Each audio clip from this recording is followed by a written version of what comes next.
سکرۃ الموت، ایک معنی یہ کی گئی ہے کہ موت کا نشہ آ پہنچا، یعنی جو سکرات موت میں گرفتار ہوتا ہے جیسے غنودگی کی حالت میں ہوتا ہے، اسے پتہ نہیں ہوتا اطراف میں کیا ہو رہا ہے، وہ فرق آنے والوں کو دیکھتا ہے۔ امام فرماتے ہیں کہ سکرات الموت کے 1000 جھٹکے ہیں، میں نے جیسے عرض کیا ہر ایک کی بیماری کے حساب سے ہے، جیسے کینسر کے اس جس طرح کہیں ختم کرنے کے لیے اس کو جھٹکے دیے جاتے ہیں، کیونکہ تھراپی جو میڈیکل کے حساب سے جانتے ہیں تاکہ وہ ختم ہوتا رہے، یا کسی کے کڈنی کے اندر اسٹون پتھری آ جاتی ہے، لیزر کے ذریعے بار بار اسے توڑا جاتا ہے، تو یہ سکرات الموت بھی اس کے گناہوں کو ختم کرنے کے لیے جھٹکے ہوتے ہیں۔ مولا فرماتے ہیں سکرات الموت کے 1000 جھٹکے، وَكُلُّ سَكْرَةٍ أَشَدُّ مِنْ أَلْفِ ضَرْبَةٍ بِالسَّيْفِ، یہ ہر جھٹکا اتنا شدید ہوتا ہے کہ مرنے والے کو اختیار دیا جائے کہ اس کے جسم پہ 1000 مرتبہ تلوار کے وار کیے جائے یا ایک جھٹکا برداشت کر لے، وہ مرنے والا کہے گا میرے جسم پہ 1000 بار تلوار کے وار کرو، ایک جھٹکا۔ یعنی ہر کوئی طبی مولانا کی حدیث یہ خلاصہ ہے اس باب کا کہ مولا فرماتے ہیں کہ گناہ اتنے کر جتنا اس اللہ کے عذاب سہنے کی تیرے اندر طاقت۔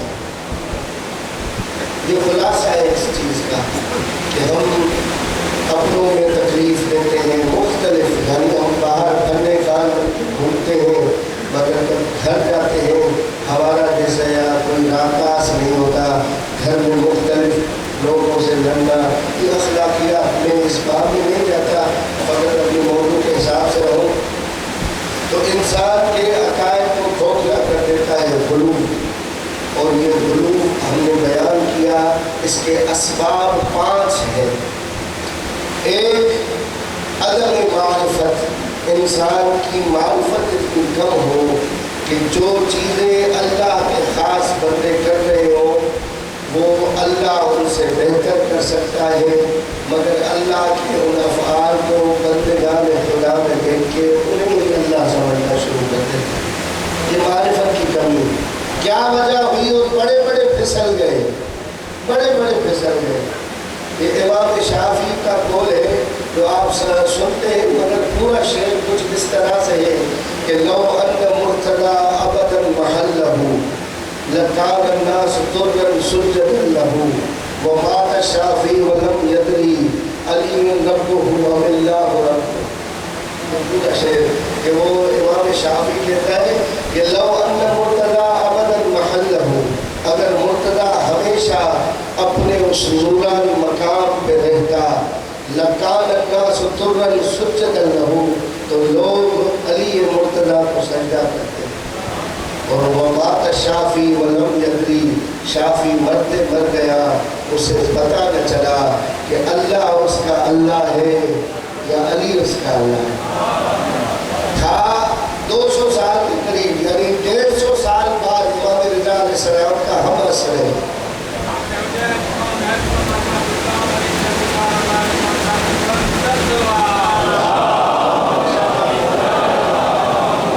اس نے مولا کی شان نے اس طرح غلو کیا، یہ کیوں؟ وہ پہچان نہ پایا علی کو، اتنا بڑا امام، اور سلمان جو ساتھ رہتا تھا وہ پہچان گیا۔ سلمان نے کبھی علی کی شان میں غلو نہ کیا کیونکہ علی کا پڑھایا ہوا تھا۔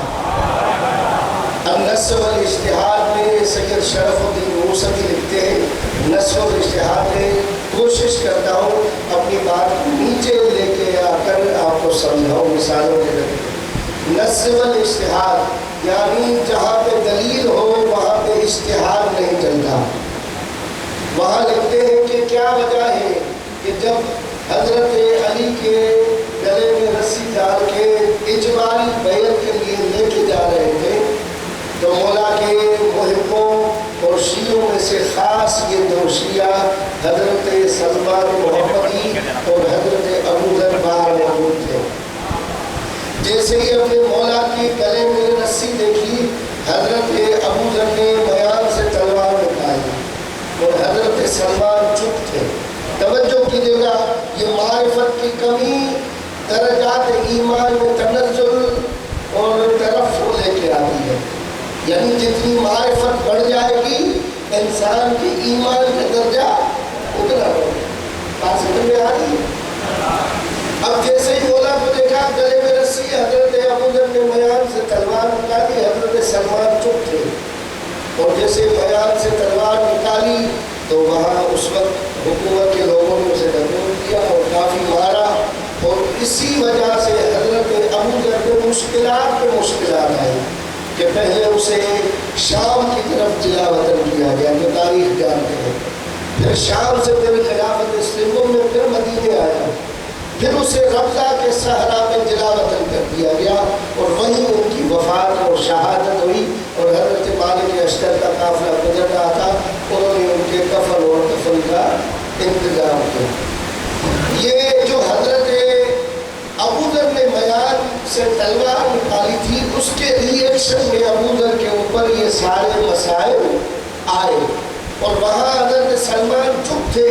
لوگ سمجھے سلمان ہماری طرف ہے، اس کا دل ہماری طرف مائل ہے. اسے مدائن کی گورنری دی گئی. جو جانتے ہیں سو جانتے، جو نہیں جانتے اکثر تشابہ آ جاتا ہے کہ حضرت امیر کی دور حکومت میں حضرت سلمان کو مدائن کا گورنر کیا گیا. بالکل ایسے نہیں ہے. خلافت دوم میں حضرت سلمان محمدی کو مدائن کا گورنر کیا گیا، کیونکہ لوگوں کی عقل ان کی آنکھوں میں ہوتی ہے. دیکھ رہے تھے سلمان اس کے مولا پہ ہم ظلم کر رہے ہیں، سلمان چپ ہے، ابوذر تلوار نکال رہا ہے. ابوذر کو سزا دی گئی اور سلمان کو گورنری دی گئی. توجہ بات سمجھ میں آ رہی ہے؟ اب جب دونوں بیٹھتے ہیں تو ابوذر کہتا ہے کہ سلمان، جس مولا پہ ایمان کی وجہ سے ہمیں ایمان کے درجات ملے، تیرا مقام ایمان کے 10ویں درجے پہ ہے اور میں 9ویں درجے پہ. 9ویں درجے والا علی کے لیے دفاع کرتے ہوئے تلوار نکال رہا ہوں، تو 10ویں درجے پہ ہو کے چپ تھا. اس کا ریزن کیا ہے؟ سمجھ لیں، یہی ہمارے پاس ایک کسوٹی ہے سمجھنے کے لیے. تو حضرت سلمان نے کہا ہے ابوذر تیری اپنی مرضی، میں چپ اس وجہ سے تھا اللہ کی ناطق قرآن علی کے لب خاموش تھے. میری نگاہ علی کے لبوں پہ تھی کہ کب ان میں جنبش آتی ہے اور سلمان آگے بڑھے. جب مولا خود قرآن خاموش ہے تو سلمان کیوں آگے بڑھ جائے؟ توجہ ہے، یہ حقیقت ہے. سلمان کل ہم آپ کی خدمت میں عرض کر چکے کہ جملے مترجہ تھا کہ یہ غلوب قرار دیا جاتا ہے. یہ غلوب نہیں کہ آئمہ علیہ السلام انبیاء سے افضل ہے. پہلے حدیث آپ کے سامنے پڑھی. یہاں پہ کچھ شعراء حضرات اگر بیٹھے ہوں اور اساتید بیٹھے ہیں، وہ جانتے ہیں کہ قاعدہ تصغیر کیا ہوتا ہے. قاعدہ تصغیر یعنی کسی چیز کو، کسی حرف کو چھوٹا کرنا. سندھی میں جیسے ہم کہتے ہیں نڈھو، تو اسے چھوٹا کرنا ہو تو کہتے ہیں نڈھو. ایسے ہی ہے. عربی میں یہ قاعدہ تصغیر اس طرح استعمال ہوتا ہے کہ جب بھی کسی حرف کو، ایک لفظ کو چھوٹا کرنا ہو اس میں یا اضافہ کر دیتے ہیں. رجل ایک مرد، چھوٹا مرد رجیل. حسن، حسن کو چھوٹا کرنا ہو تو کہا جاتا ہے حسین. حسن میں یا بنا دے تو حسن سے چھوٹا حسین. یعنی کسی لفظ کو چھوٹا بنانا ہو قاعدہ تصغیر کہا جاتا ہے. چھوٹا کرنا تو یا بنائی جاتی ہے. ہر زبان میں اپنی اپنی خصوصیات ہیں. تو یہ بات ذہن میں رکھ کے اب یہ جو خلاصہ کر رہا ہوں، جو شغف رکھتے ہیں شاعری کے ساتھ، اس طرح کا شعر ہم نے کبھی نہیں سنا. ایک عجیب معرفت کا باب کھولا گیا ہے اور کوزے میں سمندر کو بند کیا گیا ہے. یہ بحث کرنا ہی ایک حساب سے اس شاعر کے نزدیک فضول ہے کہ علی کون سے نبی سے افضل ہے اور کس دلیل کی وجہ سے. تو وہ کہتا ہے کہ لا تقس فضلہم بالانبیاء اجل، کہ کبھی بھی اہل بیت کی شان کو نبیوں کے ساتھ کمپیئر اور مقایسہ نہ کرو. توجہ، لا تقس فضلہم بالانبیاء اجل، کبھی بھی اہل بیت کی شان کو نبیوں سے مقایسہ نہ کرو. فإن سلمانہم بعد تقصیر سلیمان، ان کے گھر کے نوکر سلمان کو چھوٹا کرو گے تو سلیمان بنتا ہے. سلمان میں یاد رحمت. یہ خلاصہ ہے پورے مضمون کو ایک لفظ میں، ایک شعر میں بند کرنا ہے کہ ان کے در کا غلام. اور یہ تبھی یعنی عجیب ہے، ان کے در کی نوکری عجیب ہے، عجیب ہے، عجیب ہے. کسی نے کیا خوب کہا، اگر سمجھ میں آپ کو آ گیا تو اچھا، نہیں تو سوچئے گا ضرور کہ مجھے جبریل اور رضوا کے اوپر رشک آتا ہے. مجھے جبریل اور رضوا کے اوپر رشک آتا ہے. یہی خدمت رہی تو ایک دن کمبر نہ ہو جائے. اہل بیت علیہ السلام معرفت غلو سے بچا سکتی ہے، اور یہ غلو سے بچنا ہے تو ادب معرفت پہلا سبب بنتا ہے، اس وجہ سے اہل بیت کی شان میں غلو ہوتا ہے. معرفت کو بڑھاتے آئے اس بیماری سے بچ سکتے ہیں. دوسرا سبب حب مفرط، ایکسٹریم لو. مولا سے اتنی محبت کرے کہ اسے سمجھ میں نہ آئے کہ میں مولا کی شان میں کیا کہہ رہا ہوں. یہ بھی پیش آیا، یہ بھی پیش آیا. جس طرح لکھتے ہیں کہ پاکستان میں صاحب قطرہ سید احمد مستمد لکھتے کہ ملتان میں ایک شاعر ہوا کرتا تھا جو وجد میں آ کے یہ کہتا تھا کہ سرمد، اس کا تخلص تھا، سرمد اگر معامل حشر بالیس من زامنم تا توانی گناہ کرو. سرمد اگر حشر کا معاملہ علی کے ہاتھ میں ہے، میں ضمانت دیتا ہوں جتنے گناہ کرنے ہیں کر لیں. حب مفرط یعنی اس کا محبت میں آگے اتنا بڑھ گیا. تو آگا لکھتے فَظَهَرَ لَهُ شَخْصٌ نُورَانِيٌّ، ایک روشن سے چہرے والا شخص، یا امام الوقت کا یا خود مولا علی، وہ اس کے سامنے آیا اور کہنے لگا اس طرح شعر نہ پڑھ، شعر اس طرح پڑھ کہ سرمد اگر معامل حشر بالیس شرم کن از رخ علی و کمتر گناہ کن. اے سرمد اگر حشر کا معاملہ علی کے ہاتھ میں ہے تو کس گناہوں کے منہ کے ساتھ علی کے سامنے جائے. علی کے چہرے سے، اس سے آنکھیں ملانے سے شرم کر، گناہ کم کر. یہ حقیقت ہے.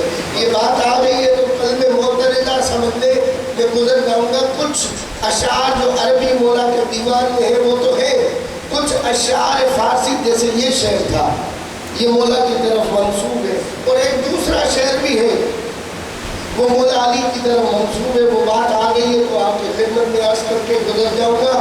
وہ یہ ہے کہ نجف میں ایک طالب علم مولا علی علیہ السلام کی خدمت میں پڑھتا تھا.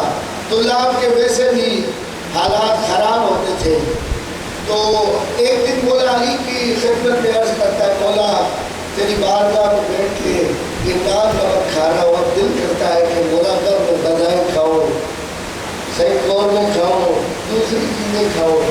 تو مولا اس کے خواب میں آتے ہیں کہ اگر اس کی روٹی دال روٹی پہ تمہیں صبر کرنا ہے تو میرے پاس رہے، اگر نہیں تو اس وقت بر صغیر انڈیا کے اس فلاں ریاست میں چلا تھا، ہو سکتا ہے اودھ کی ریاست ہو، وہاں کے بادشاہ کے سامنے جا کے فقط اتنا سا بولنا کہ آسمان رود وقار آفتاب کنت، کہ وہ آسمان میں چلا جائے گا اور سورج کا کام کرے گا. کہ آسمان رود وقار آفتاب کنت کا یہ بات ہے. طالبوں نے اپنا بغیہ بستر سیل کر کے کتابیں بیچ کے ہندوستان کا خرچہ اٹھا کے اور وہ چل نکلا. کئی مہینوں کے بعد جب وہاں اس ریاست میں پہنچتا ہے، اس کے حال فقیری ہو چکے تھے، تو وہ رات کے وقت جب پہنچتا ہے دروازہ کھٹکھٹاتا ہے، دربار آتے ہیں کیا بات ہے؟ بادشاہ صبح کے ٹائم صدقہ دیتا ہے، آپ اس وقت کیوں آئے؟ کہ میں صدقہ لینے نہیں آیا، میں نجف سے پیغام لے کے آیا ہوں. جیسے یہ بات کی دربار نے جا کے اس بادشاہ کو بتایا، راجہ بھاگتا ہوا آیا کہ شاہ نجف سے پیغام آیا ہے۔ مولا کے کہنے کے مطابق جیسے ہی راجہ اس کے سامنے آیا، اس نے کہا کہ آسمان رود وقار آفتاب بلند، ترجمہ ذہن میں ہے نا، آسمان رود، وہ آسمان میں چلا جائے گا اور سورج کا کام شروع کر دے گا۔ جیسے ہی راجہ نے یہ الفاظ سنے، یہ شعر کا حصہ سنا، اس کی آنکھیں چلی آتی اور پاگلوں کی طرح سوچنے لگا اور کہا جلدی جلدی آؤ، روشنی کر دو، لائٹیں جلا دو، اعلان کر دو میری بادشاہی میں کہ آج رات ہی بادشاہ کی بیٹی کا نکاح ہے۔ سب لوگ آئے، بادشاہ کا حکم تھا، اس نے کہا نجف کے طالب کو نہلایا جائے، بہترین کے کپڑے پہنائے جائے، یہ ہمارا داماد بنے گا، اس کی شادی میں اپنی بیٹی کے ساتھ کر رہا ہوں اور آدھی ملکیت اس کے حوالے کر رہا ہوں۔ سب چیزیں ہو گئی، صحیح بھوکے کو 2 روٹیاں، اندھے کو آنکھیں، طالب تو مزے میں آ گیا، 10-12 دن وہ عیش کرتا رہا، مگر کیونکہ مدرسے کی دال کھائی ہوئی تھی، اسے یہ ذہن میں ضرور آیا کہ میں نے کہا کیا ہو گیا۔ میں نے کہا کہ آسمان رود وقار آفتاب بلند، یہ سارا انتظام ہو گیا۔ وہ اپنے سسر کے پاس، بادشاہ کے پاس آتا ہے کہ قبلہ یہ مسئلہ یہ ہے کہ میں نے آپ کی خدمت میں ایک بات کہی اور آپ نے اتنا لطف اور مہربانی کر دی۔ تو بادشاہ کہتا ہے اصل میں یہ میرے دل کی بات تھی، ایک دن میں خلوص میں بیٹھا تھا، اپنے مولا کی مدح کر رہا تھا۔ آپ جانتے ہیں کہ پہلے ریاست میں جو بھی ریاستیں ہوتی تھی اس میں فارسی قانونی زبان ہوتی تھی، یعنی جو دفتری زبان فارسی، تبھی کہتے تھے فارسی پرسوں گھوڑے چرسوں۔ خیرپور کی ریاست میں یہ مطلب ہوتا تھا کہ فارسی پڑھ لے اسے آفیسر کا درجہ دیا جاتا تھا۔ تو میں مولا کی مدح کر کے بیٹھا، میں نے جب ابتدائی بند لکھا، تھل لکھا جیسے ہی، تو مجھے ثانی سمجھ میں نہیں آ رہا تھا کہ اس بیت کا ثانی کیا لکھوں۔ کافی غور کیا، سمجھ میں نہ آیا، تو اس وقت اسی کی شان میں، جس کی شان میں میں شعر لکھ رہا تھا، اس سے میں نے مدد لی۔ اے مولا، اگر کوئی شخص مجھے اپنے شعر کے تھل کا ثانی لا کے دے تو میں اسے بیٹی کا نکاح بھی کرواؤں گا اور میں اسے آدھی جائیداد دے دوں گا۔ کہا وہ تو ثانی جو لایا بالکل میرے پہلے شعر پہ فٹ تھا۔ کہا وہ تھل تو مجھے بتا دے کیا تھا؟ کہا وہ تھل میں نے مولا کی مدح میں یہ لکھا کہ بے ذر گر نظر لطف بھو تراب کند، اگر ایک ریت کے ذرے کی طرف علی کی آنکھیں ایک بار اسے دیکھ لیں۔ کہا تو ثانی لے کے آیا، وہ ریت کا ذرہ ذرہ نہیں رہے گا، بے آسمان رود وقار آفتاب بلند، کہ وہ ریت کا ذرہ آسمان میں جا کے سورج کا کام کرنا شروع کر۔ بے ذرے گر نظر لطف تراب بلند، بے آسمان رود وقار آفتاب بلند۔ تو وہ شاگرد طالب کہنے لگا آپ نے جس مولا کی مدح میں یہ شعر لکھا تھا یہ ثانی بھی اسی مولا نے عطا کیا۔ تو انسان اگر حب مفرد میں پڑ جائے تو قلوب کی وادی میں آ جاتا ہے۔ پھر تیسری پیٹ کا مسئلہ، یہ پیٹ بڑا خراب کرتا ہے انسان کو ایک نئے مسائل، نئے عقائد ایجاد کرنے پہ۔ اور میں آپ کی خدمت میں بار بار کہہ رہا ہوں کہ جس کی اقتصاد صحیح نہیں وہ سمجھ لے کہ وہ کہیں نہ کہیں محبت اہل بیت میں مار کھا رہا ہے۔ یہ میرا موضوع نہیں تو میں آپ کو بتاؤں فقر کر کیا سکتا ہے اس معاشرے یا ہر معاشرے میں۔ جو برائیاں ایجاد ہوتی ہیں اس کا سب سے بڑا ریزن فقر ہوتا ہے، غربت ہوتا ہے، اور دین گریزی، دین میں نئے مسائل ڈالنا، یہ بھی اسی فقر کی وجہ سے۔ امام فرماتے ہیں کاد الفقر ان یکون کفرا، اکثر ایسے ہوتا ہے کہ جس گھر میں فقر آ جائے تو وہ گھر کفر کا گھر شمار ہو جاتا ہے۔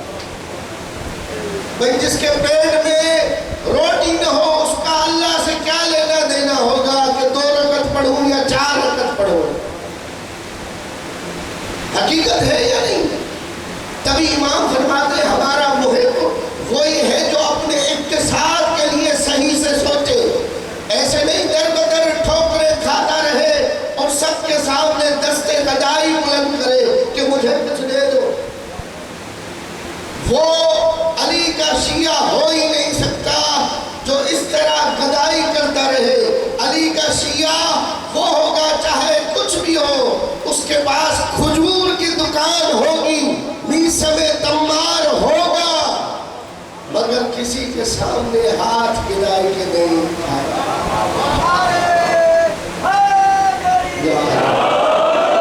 اپنے کاموں کو منظم رکھیں۔ فقر سے بچنے کے لیے بہت سارے کام ہیں جو انسان کر کے اس فقر سے بچ سکتا ہے۔ تو یہ پیٹ کا مسئلہ تھا جس کی وجہ سے غلو ہوا۔ پھر سیاست ہم نے بیان کی، سیاست کی وجہ سے اہل بیت کی شان میں غلو کیا گیا۔ اب غلو کے موارد کون سے؟ سب سے پہلا مورد ہے الوہیت کا قائل ہوگا۔ جو علی اللہ کے نعرے لگائے وہ غالی ہے، اور ہم نے آپ کی خدمت میں عرض کیا اہل بیت فرماتے ہیں غالی نجس ہے، غالی کے ساتھ کھانا پینا حرام ہے، اسے اس کے گھر سے شادی کرنا یا اسے بیٹی دینا حرام ہے۔ غالی شراب کی مانند ہے، یعنی اگر کوئی علی کو اللہ کے دسترخوان بچھا ہوا ہے، میں اپنی طرف سے کھا رہا ہوں، اس کے ساتھ بھی نہیں کھا رہا، اس میرا بیٹھنا حرام ہے۔ جس طرح شراب کے لیے روایات ہیں اور فقہی احکام ہے کہ اگر کسی دسترخوان میں شراب پیا جا رہا ہے، گرچہ میں اپنی حلال غذا کھا رہا ہوں، دسترخوان ایک ہے، میری حلال غذا کھانا حرام ہے، اٹھ کے چلے جاؤ۔ حرام شراب اس طرح کی الوہیت کا جو قائل ہو جائے وہ غالی ہے، یعنی علی اللہ کے نعرے لگتا ہے، مولا علی کو اللہ کہے یا ائمہ سے کسی کو اللہ اگر کہتا ہے وہ غالی شمار ہوتا ہے۔ اور اس طرح کے غالی کے خلاف کوئی بولے نہ بولے، جو سید ہوگا وہ ضرور بولے گا، توجہ کیجیے گا۔ یعنی جو علی اللہ کے نعرے لگاتا ہے وہ اصل میں کچھ چیزوں کا انکار کر رہا ہے، توجہ کیجیے گا۔ اگر اللہ علی ہے تو اس کا مطلب ہے یہ کائنات علی نے بنائی، یہ قرآن علی نے نازل کیا، یہ سورت 114 سورت قرآن میں علی نے نازل کی۔ ان سورتوں میں سے ایک سورت سورہ توحید ہے، قل هو اللہ احد، یعنی علی اپنے قرآن میں نعوذ باللہ فرما رہا ہے کہ اللہ ایک ہے اور وہ ہے جو نہ کسی سے پیدا ہوا ہے نہ کسی کو پیدا کیا ہے، لم یلد وَلَمْ يُولَدْ، نہ کسی کو جنا ہے نہ کسی سے پیدا ہوا ہے۔ یعنی یہ کہا جا رہا ہے علی وہ اللہ ہے، نہ کسی سے جنا ہے نہ کسی کو پیدا کیا ہے۔ پھر مجھے بتائیں ابو طالب کس کا باپ تھا؟ یہ کعبہ علی کے آمد کی جگہ نہ ہوئی، کیونکہ علی نعوذ باللہ ہو گئے اللہ۔ تو یہ جو آپ جشن 13 رجب کرتے ہیں یہ کس لیے کرتے ہیں؟ یہ 13 رجب کا جشن بتاتے ہیں کہ نعوذ باللہ اللہ آ رہا ہے۔ جب اللہ ہے تو وہ کہیں پہ آ نہیں سکتا۔ 13 رجب مناتے کیوں ہے؟ آپ کا علی کو اللہ کہنا کئی چیزوں کے خلاف ہے، کوئی بولے نہ بولے، مومن کا مولا ہے اس سے چھن جاتا ہے۔ پھر یہ غدیر کس کے لیے ہوئی؟ یہ ابو طالب کس کا بابا تھا؟ یہ حسن و حسین کس کے بیٹے ہیں؟ یہ سادات ہم کس کی نسل سے آئے؟ وہ بے غیرت سید ہوگا جو علی اللہ کہنے والے کے منہ پہ نہ بولے۔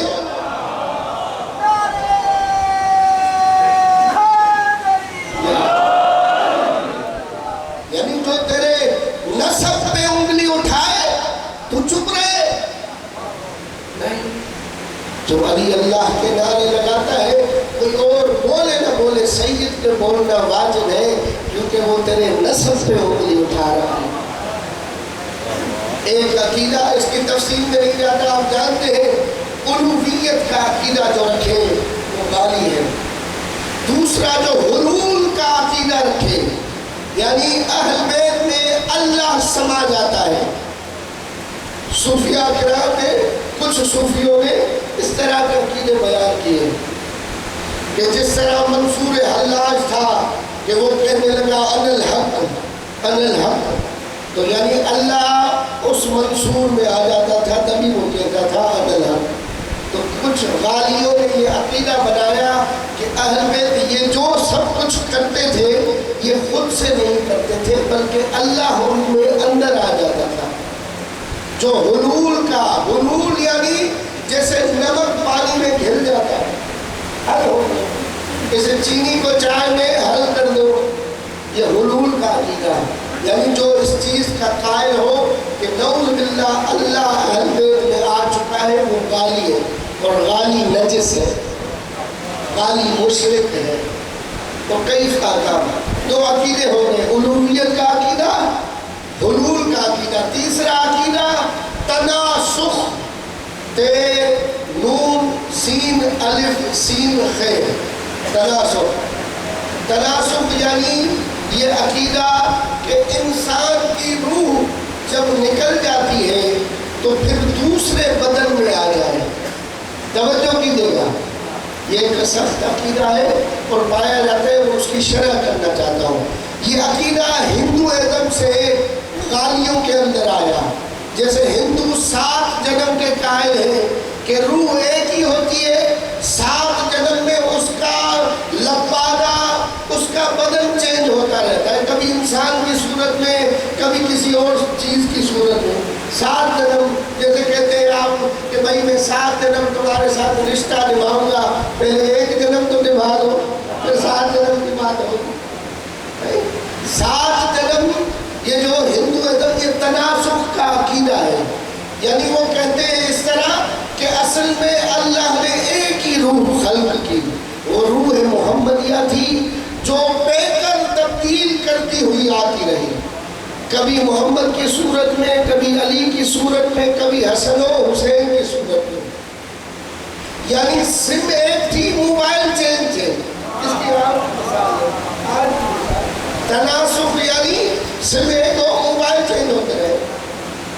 تناسخ کا عقیدہ یہ غلوم میں شمار ہوتا ہے. اگر کوئی کہے کہ روح ایک تھی، پیکر معصومین علیہ السلام چینج ہوتے رہے، تو یہ نہیں، بالکل ایسے نہیں. روح ہے محمدیہ جدا ہے، روح ہے علویہ جدا ہے، روح فاطمیہ جدا ہے، روح حسنیہ جدا ہے، روح حسینیہ جدا ہے. ہر ایک کا قالب بھی جدا ہے، ہر ایک کی ارواح بھی جدا ہے. اللہ نے 12 اور 14 ارواح کو خلق کر کے پیکر بھی اتنے ہی بنائے ہیں. پھر یہاں پہ رک جائے بھئی، آپ جو مولانا حضرات ایک حدیث پڑھتے ہو، آپ بھی سنتے ہو کہ اللہ کے حبیب نے فرمایا کہ اولنا محمد، آخرنا محمد، اوسطنا محمد، کلنا محمد. سنتے ہیں آپ، سنتے ہیں آپ. یہ حدیث جو ہے، ہمارا پہلا بھی محمد ہے، بیچ والا بھی محمد، آخری بھی، ہم سب کے سب محمد ہے. یہ تناسخ کا جو نظریہ ہے، تو بھئی یہ اس طرح نہیں کہ نعوذ باللہ روح محمد ایک ہی تھی اور پیکر ابدان معصومین وہ جدا تھے. نہیں، جتنی روح ہے اتنا ہی پیکر. پھر اس حدیث کا مطلب کیا ہوتا ہے کہ پہلا بھی محمد، بیچ والا بھی محمد، آخری بھی محمد، سب کے سب محمد. یعنی یہ ہے اس کا نظریہ کہ گرچہ ان کی ارواح اور ابدان جدا تھے مگر سیرت وہی تھی جو محمد مصطفیٰ کی.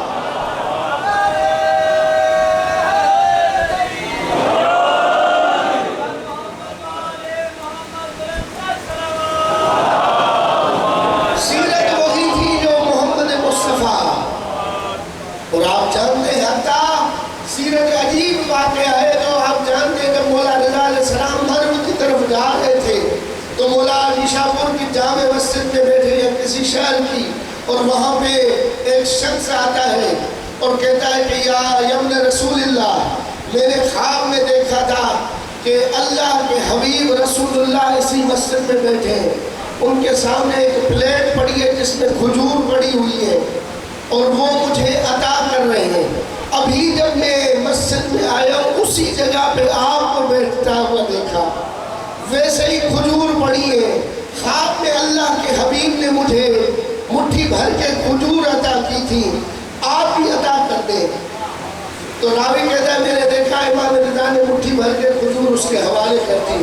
اس نے خواب میں جب رسول اللہ کو دیکھا تھا تو رسول اللہ نے اسے کھجوریں دی تھی, اس نے گنی تھی 16 کھجوریں تھیں. اب جب امام رضا نے اسے دی اس نے گنی تو 16 کھجوریں تھیں. تو ایک حساب سے لالچ میں آ کے, ویسے ہمارے یہاں ہوتے ہیں نیاز کی ایک تھیلی مل جائے کہتے ہیں دوسری بھی دے دیں, اور دوسری تو اس نے کہا یا رسول اللہ اگر کوئی اور زیادہ دے سکتے ہیں تو عنایت کر دے.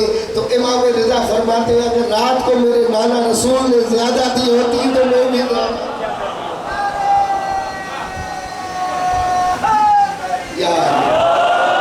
اگر نانا رسول نے زیادہ دی ہوتی تو یہ تناسب کا نظریہ یہ اولنا محمد اوسطنا محمد کلنا محمد سے بالکل بھی سیم نہیں ہے, وہ جدا ہے, یہ جدا.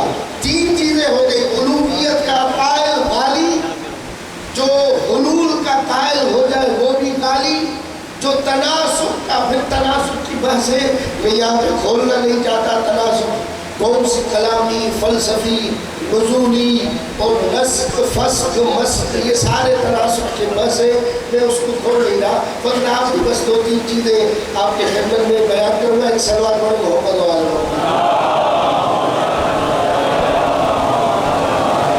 قبلہ صاحب کی صحت و سلامتی کے لیے پھر بھی دعا کروں گا. صلوات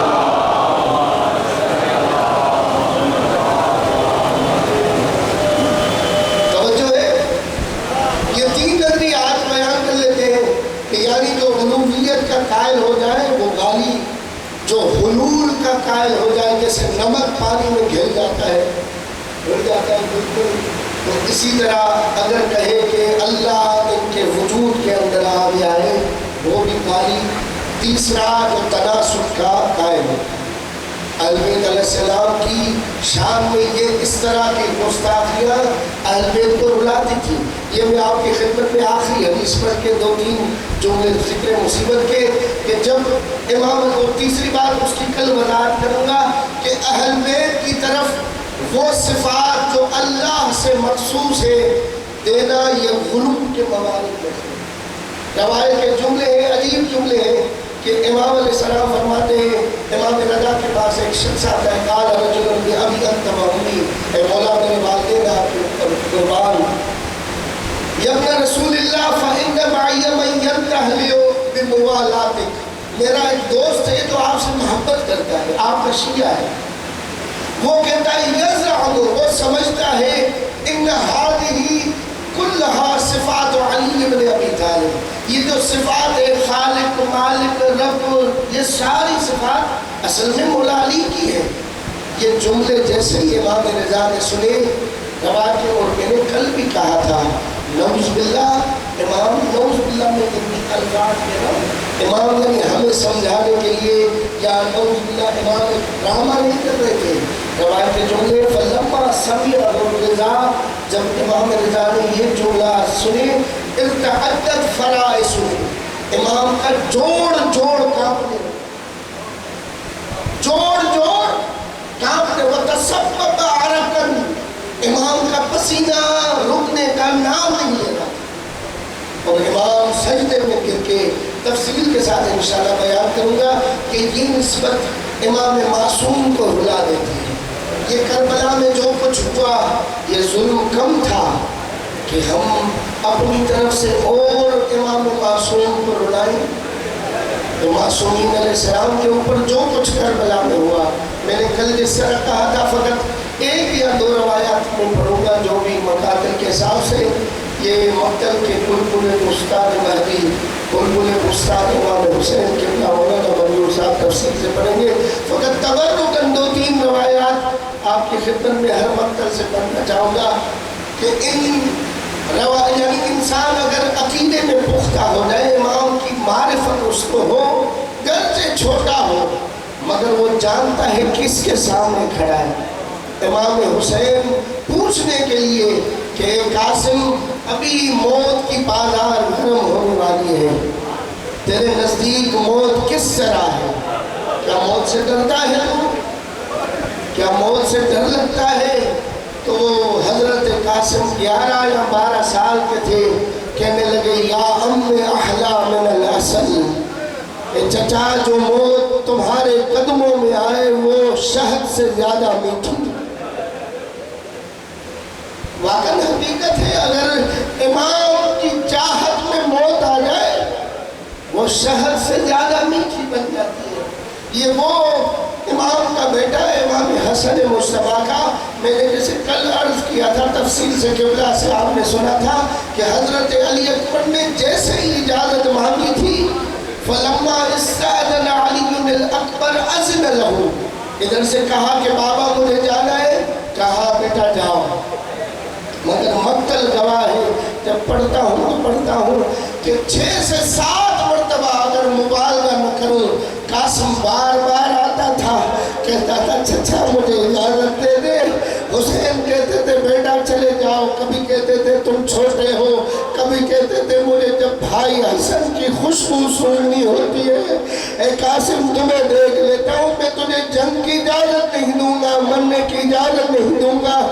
ایک مرتبہ تو حد کر دی قاسم نے، مقتل نے لکھا، اور ایک لفظ بھی اپنی طرف سے نہیں بڑھاؤں گا۔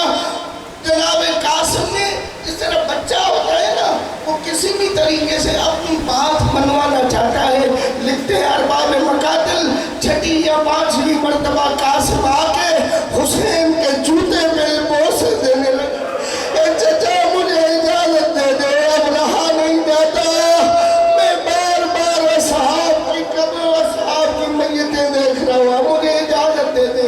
مگر قاسم کو اجازت نہیں دی حسین نے۔ بالآخر یہ ہوا کہ اجازت ملی، اور قاسم نے وہ جوہر دکھائے کہ لوگوں کو حسن سبز قبا یاد آ گیا۔ پھر بس ایک آخری جملہ کسی نے کہا قاسم سے، قاسم تو یہاں پہ لڑ رہا ہے، وہ پیچھے حسین کے خیموں پہ حملہ ہو گیا۔ حضرت قاسم نے ایک دفعہ پیچھے مڑ کے دیکھتے ہیں تو کسی نے آ کے قاسم کو ضرور بوس کر اللہ لعنت اللہ علی قوم الظالمین وسیع علیہم الذین ظلموا۔